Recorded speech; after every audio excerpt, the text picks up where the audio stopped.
Cuando la hermana de mi esposa me reveló que mi esposa y su marido tenían una aventura a nuestras espaldas, pensé que estaba haciendo lo correcto al confrontarla. En cambio, mi esposa infiel me impidió entrar a mi propia casa y logró que me arrestaran por allanamiento de morada. Ahora ambas familias dicen que debería simplemente perdonar su traición y seguir adelante. Mi nombre es Miguel, y nunca pensé que estaría contando esta historia a nadie, mucho menos a miles de extraños en Internet. Pero aquí estoy, 7 meses después, todavía tratando de entender qué le pasó a mi vida, a mi matrimonio y mi completa comprensión de las personas en las que pensé que podía confiar. Esta es una historia sobre traición, manipulación, y cómo a veces hacer lo correcto puede explotar tu mundo entero de maneras que nunca imaginaste. Déjenme empezar desde el principio. Estuve casado con Carmen durante 9 años. Nos conocimos en la universidad, salimos durante 3 años y nos casamos cuando ambos teníamos 26 años. Carmen era todo lo que pensé que quería en una pareja: hermosa, inteligente, ambiciosa, y parecíamos compartir los mismos valores y metas de vida. Compramos nuestra casa de ensueño juntos, hace 6 años, una hermosa casa colonial en un vecindario suburbano tranquilo. Yo trabajaba como ingeniero de software en una empresa tecnológica, ganando buen dinero, y Carmen trabajaba en marketing para una firma local. En papel, teníamos la vida perfecta. La familia de Carmen siempre fue una gran parte de nuestras vidas. Sus padres, Roberto y Ana, vivían a unos 40 minutos de distancia, y su hermana menor Lucía vivía aún más cerca con su esposo Diego. Lucía y Diego habían estado casados durante 7 años y a menudo salíamos juntos como parejas. Hacíamos asados, íbamos a citas dobles, celebrábamos feriados juntos. Diego trabajaba en construcción y era uno de esos tipos que parecía que podía arreglar cualquier cosa. Era extrovertido, divertido y, honestamente, lo consideraba un buen amigo. Lucía era más callada que Carmen, más reservada, pero era amable y siempre me llevé bien con ella. Mirando hacia atrás ahora, me doy cuenta de que había señales de que algo estaba mal en mi matrimonio, pero era demasiado confiado, demasiado ocupado con el trabajo o simplemente demasiado ingenuo para verlas. Carmen había comenzado a trabajar tarde más a menudo, alegando que estaba trabajando en una campaña grande que requería horas extra. Llegaba a casa alrededor de las 9 o 10 de la noche, a veces incluso más tarde, viéndose cansada y estresada. Cuando le preguntaba sobre su día, me daba respuestas vagas sobre reuniones y fechas límite. También comenzó a salir más con sus amigas del trabajo, en noches de chicas que parecían suceder más y más frecuentemente. Pero el cambio más grande fue en nuestra intimidad. Carmen se volvió distante, tanto emocional como físicamente. Rechazaba mis intentos de conversación sobre cualquier cosa más profunda que la logística diaria a nivel superficial. Cuando trataba de ser afectuoso, ponía excusas sobre estar cansada o estresada. Nuestra relación física disminuyó a casi nada, y cuando lo mencionaba, se ponía defensiva y decía que estaba siendo demandante y que necesitaba espacio. Me seguía diciendo a mí mismo que era solo una mala racha, que el estrés de su trabajo era temporal y que volveríamos a la normalidad pronto. La verdad llegó estrellándose una noche de martes en abril. Estaba en casa trabajando en mi laptop, cuando sonó el timbre alrededor de las 7 de la tarde. Cuando abrí la puerta, encontré a Lucía parada ahí. Inmediatamente pude ver que algo estaba terriblemente mal. Sus ojos estaban rojos e hinchados de llorar, sus manos estaban temblando y parecía como si no hubiera dormido en días. Estaba aferrando un sobremanila contra su pecho como si su vida dependiera de ello. «Miguel», dijo, su voz apenas por encima de un susurro, «necesito mostrarte algo. ¿Puedo pasar?» La dejé entrar y le hice un té mientras se sentaba en nuestra mesa de cocina, aún sosteniendo ese sobre. Siguió comenzando a hablar y luego deteniéndose, como si no pudiera encontrar las palabras. Finalmente, después de lo que pareció una eternidad, me miró directamente a los ojos y dijo las palabras que cambiarían todo. «Miguel, lo siento mucho, pero Carmen y Diego están teniendo una aventura». Literalmente sentí que el mundo dejó de girar. Mi primer instinto fue la negación. No había manera. Carmen podría estar distante últimamente, pero nunca me engañaría. Y Diego era mi amigo, mi cuñado. Esto tenía que ser algún tipo de malentendido. Pero entonces Lucía abrió el sobre y esparció su contenido por nuestra mesa de cocina, lo que sexta hizo que mi estómago cayera al suelo. Había docenas de capturas de pantalla impresas de mensajes de texto entre Carmen y Diego que se remontaban a más de 5 meses. Los mensajes comenzaron de manera inocua, conversaciones relacionadas con el trabajo, ya que la empresa de construcción de Diego había hecho algún trabajo de marketing con la firma de Carmen, pero rápidamente escalaron a coqueteo, luego a conversaciones sexuales explícitas, luego a planes detallados para reuniones secretas. Los mensajes eran innegablemente de Carmen.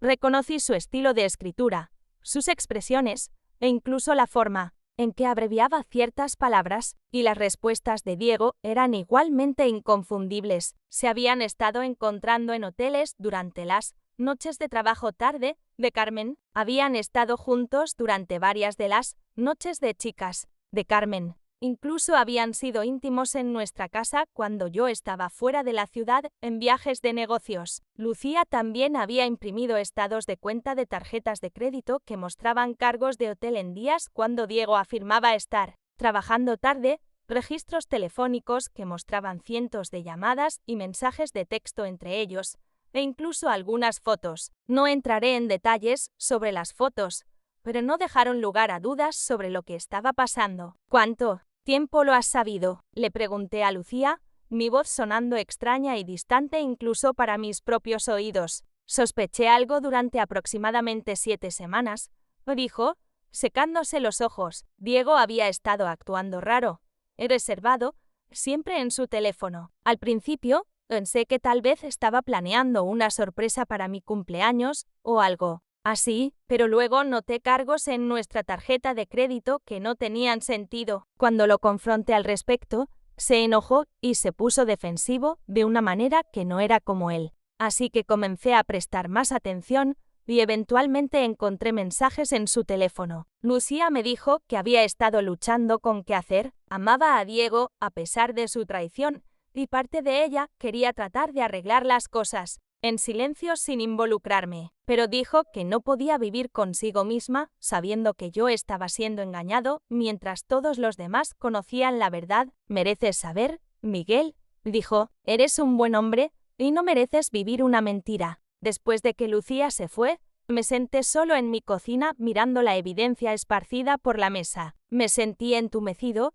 enojado, herido, confundido, todo al mismo tiempo. Parte de mí quería llamar a Carmen inmediatamente y confrontarla, pero otra parte de mí quería planear mis próximos movimientos cuidadosamente. Decidí esperar hasta que llegara a casa esa noche para hablar con ella cara a cara. Carmen entró por la puerta a las 9:45 por la mañana p.m., alegando que había estado en una reunión tarde con un cliente. Parecía normal, incluso alegre, preguntando sobre mi día y hablando sobre qué deberíamos hacer para la cena de mañana por la noche. Verla actuar tan casualmente mientras sabía lo que ahora sabía se sintió surreal y nauseabundo. Carmen, dije, necesitamos hablar. Algo en mi tono debe haberla alertado, porque su comportamiento inmediatamente cambió, se puso en guardia y preguntó qué estaba mal. Respiré profundamente y dije, sé sobre ti y Diego. El color se desvaneció de su cara y por un momento solo se quedó ahí congelada. Entonces, en lugar de remordimiento o disculpa, vi algo que nunca había visto en Carmen antes.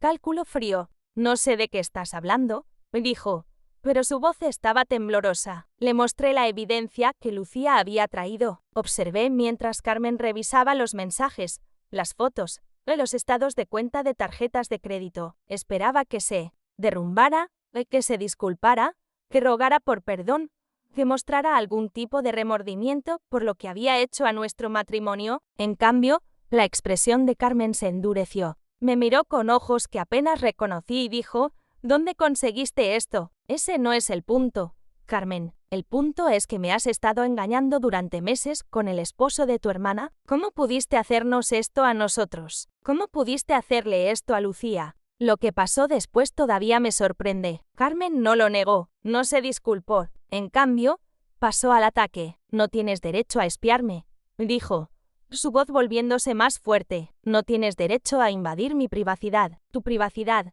No podía creer lo que estaba escuchando. Carmen, eres mi esposa. ¿Has estado teniendo una aventura? Estamos hablando de nuestro matrimonio aquí. Nuestro matrimonio ha estado muerto durante años, Miguel, dijo fríamente. Eres aburrido, eres predecible, eres emocionalmente no disponible. Diego me hace sentir viva de maneras que tú nunca podrías. Sus palabras me golpearon como golpes físicos. Incluso en mi ira y dolor, traté de mantenerme calmado y razonable. Si no eras feliz, deberíamos haber hablado de ello. Podríamos haber ido a terapia de pareja. No tenías que engañar. Y ciertamente no tenías que engañar con Diego. De todas las personas, piensa en lo que esto le está haciendo a Lucía. Pero Carmen estaba más allá de la razón. La conversación escaló rápidamente, con ella volviéndose más y más defensiva y agresiva. Finalmente, subió las escaleras corriendo y la escuché golpeando cajones y moviéndose frenéticamente. Pensé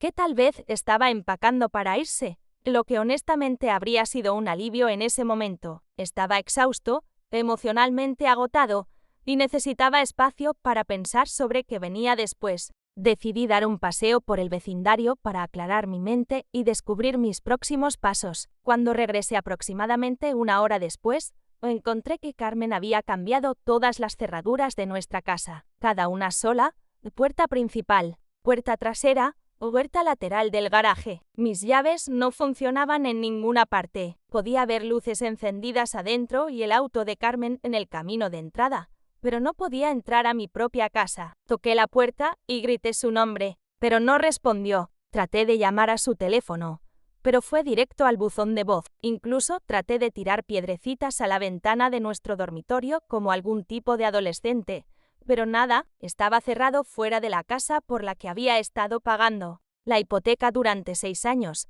la casa que estaba a nombre de ambos. Finalmente, decidí que no tenía otra opción que tratar de entrar por una ventana. Fui a la parte trasera de la casa donde hay una ventana que a veces dejábamos sin seguro. Mientras trataba de abrirla, de repente sexta linternas y escuché voces gritándome que me detuviera y pusiera las manos arriba. La policía había llegado. 2 oficiales se acercaron a mí con las manos en sus armas, tratándome como si fuera algún tipo de criminal peligroso. Me ordenaron que me alejara de la casa y pusiera las manos donde pudieran verlas. Oficiales, esta es mi casa, traté de explicar. Vivo aquí. Mi esposa cambió las cerraduras y no me deja entrar. Pero no estaban interesados en mi explicación. Carmen había llamado al 911 y reportado que su esposo separado estaba tratando de irrumpir en su casa y que tenía miedo por su seguridad. Alegó que había estado amenazándola y que necesitaba protección, incluso cuando les mostré mi licencia de conducir con nuestra dirección,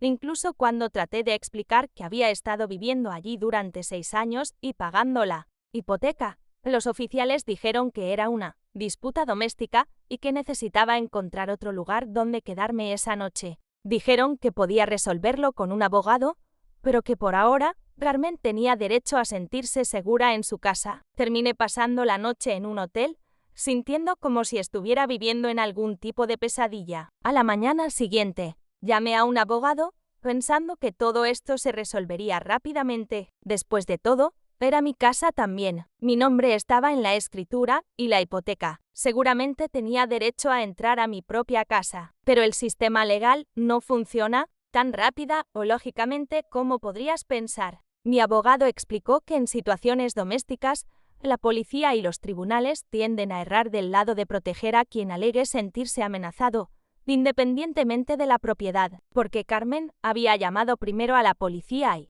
alegado tener miedo, necesitaría pasar por el proceso legal para recuperar acceso a mi casa. Mientras tanto, Carmen estaba contando la historia a todos los que quisieran escuchar. Según su versión de los eventos, me había vuelto controlador y abusivo cuando descubrí que quería dejarme. Alegaba que había estado espiándola e invadiendo su privacidad, de que la había amenazado cuando trató de afirmar su independencia. Dejó completamente fuera la parte sobre la aventura en cambio pintándose como una víctima de un matrimonio emocionalmente abusivo que fue lo suficientemente valiente para finalmente defenderse. La parte más impactante fue cuánta gente le creyó. Carmen siempre había sido encantadora y persuasiva, y era buena jugando a la víctima cuando le convenía. Mis propios suegros, Roberto y Ana, inicialmente se pusieron del lado de su hija sin siquiera escuchar mi versión de la historia. Me habían conocido durante más de una década, me habían recibido en su familia, habían celebrado feriados e hitos conmigo, pero eligieron creer la versión de Carmen sin cuestionamiento. Incluso algunos de mis propios amigos parecían inseguros sobre qué pensar. Carmen había llegado a ellos primero con su historia lacrimógena sobre escapar de un matrimonio infeliz, y mis alegatos sobre su aventura sonaban como las acusaciones desesperadas de un exesposo amargo tratando de destruir la reputación de su esposa. La única persona que me apoyó completamente fue Lucía, lo que creó sus propias complicaciones. Cuando la verdad sobre la aventura salió a la luz, Diego inicialmente trató de negarla, pero la evidencia era abrumadora. Lucía lo echó de su casa y su matrimonio efectivamente terminó. Esto llevó a aún más drama familiar, con algunas personas culpando a Lucía y a mí por destruir la familia al exponer la aventura. La presión para perdonar y olvidar era increíble.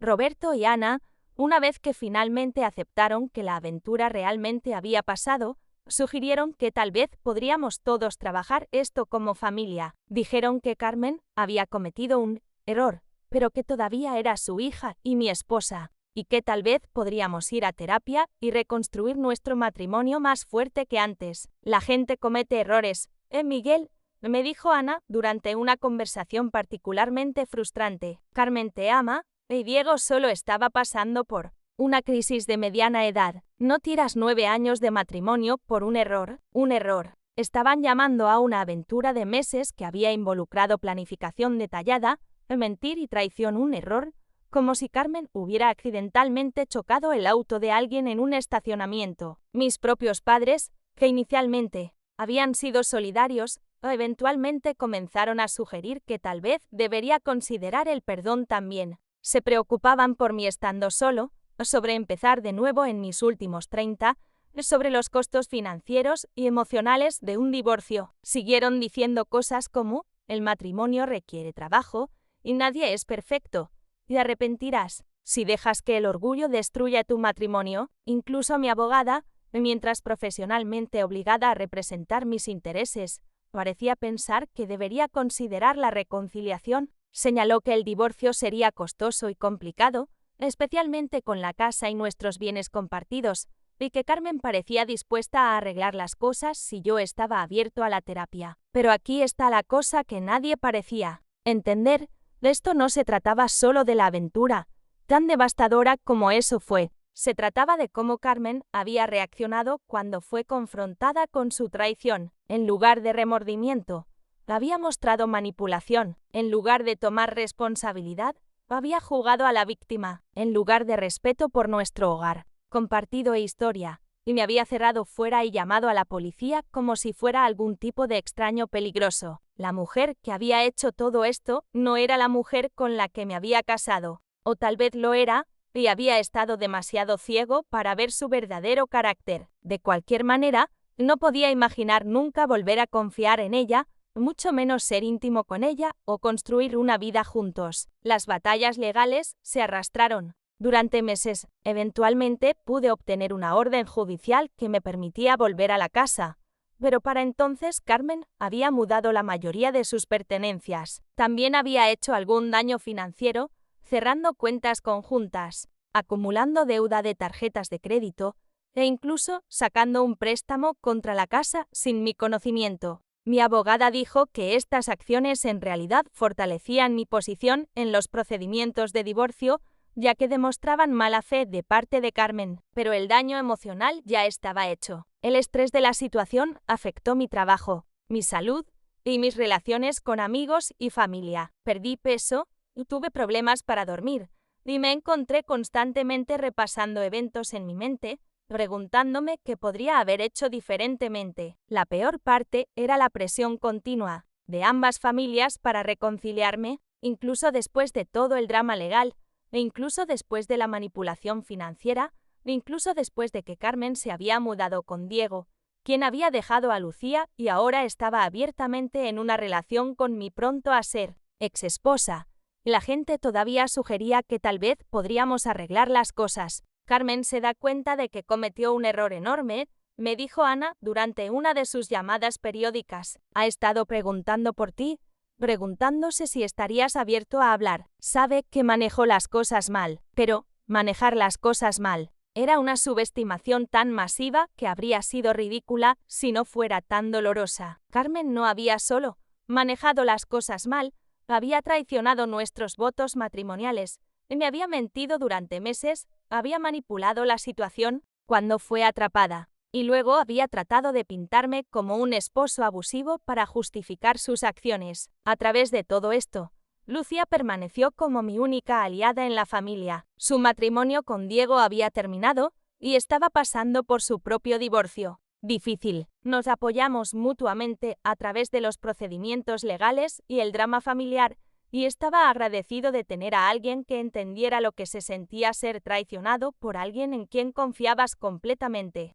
Sé que todos quieren que solo perdonemos y olvidemos, me dijo Lucía un día tomando café, pero ellos no vivieron las mentiras y la manipulación. No entienden que esto no se trata de un error, se trata de descubrir que la persona que pensaste que conocías nunca realmente existió. Las palabras de Lucía capturaron perfectamente cómo me sentía. No me estaba negando a perdonar a Carmen porque fuera orgulloso o terco o amargado. Me estaba negando a reconciliarme porque había aprendido algo fundamental sobre su carácter, que hacía un matrimonio saludable imposible. El divorcio se finalizó 10 meses después de esa terrible noche cuando Lucía apareció en mi puerta con evidencia de la aventura. Me quedé con la casa, pero tuve que comprar la parte de Carmen, lo que me puso en deuda significativa. Carmen y Diego se mudaron juntos oficialmente, aunque por lo que escuché a través de amigos mutuos, su relación ya estaba mostrando signos de tensión. Aparentemente,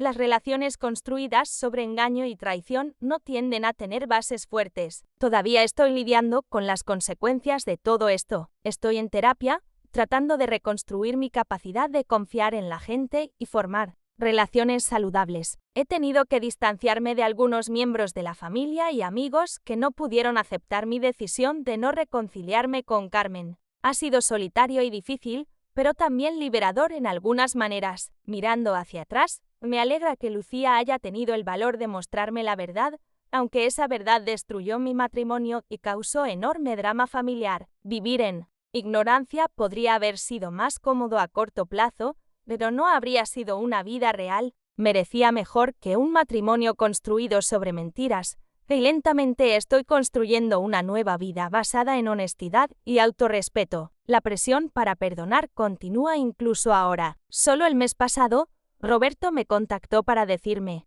que Carmen y Diego habían terminado y que Carmen estaba preguntando si estaría dispuesto a reunirme para un café para hablar sobre todo lo que pasó. Cuando decliné, le acusó de no perdonar y guardar rencores, pero el perdón no significa ponerte de vuelta en una posición para ser herido por la misma persona otra vez. A veces el perdón significa aceptar lo que pasó, aprender de ello y elegir construir una mejor vida sin las personas que te traicionaron. Ese es el camino que he elegido, y a pesar de la soledad y la presión de otros, creo que es el correcto para mí. Mi historia no es una de venganza o amargura, se trata de aprender a valorarte lo suficiente para alejarte de personas que no te respetan, incluso cuando todos los demás piensan que deberías quedarte y arreglar las cosas. A veces, hacer lo correcto significa estar solo, pero es mejor estar solo con tu integridad intacta que quedarse en una relación que requiere que